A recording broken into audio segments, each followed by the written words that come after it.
อุ้ยสบายดีเอ้ยมีอย่างไงช่วยบอ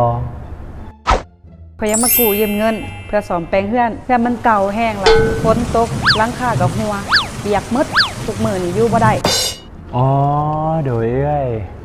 ว่าแต่เอ้ยไปเสียมานี่แต่งตัวงามเนาะมื้อนี้น่ะ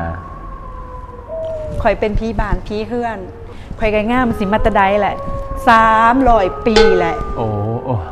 เอ้ยเป็นผีเจ้าที่แม่นบ่สามารถกู้ได้เลยเอ้ย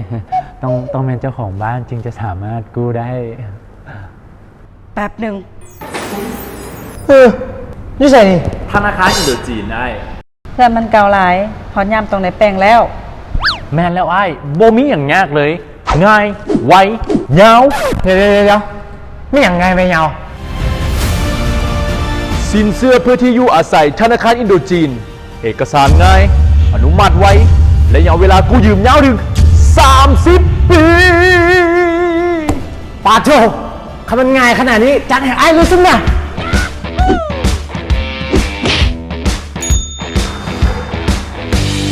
เดี๋ยวค่อยถามแกว่าแต่ว่าค่อยมาอยู่ที่เองไหนผู้นี้ดิพาเจ้ามามันจะเจ้าเป็นใครนี่กับพี่บ้านพี่เฮือนเจ้าหันเด้มื้อหน้าซื้อดอกแคมาให้แน่น้ำแดงพร้อมรว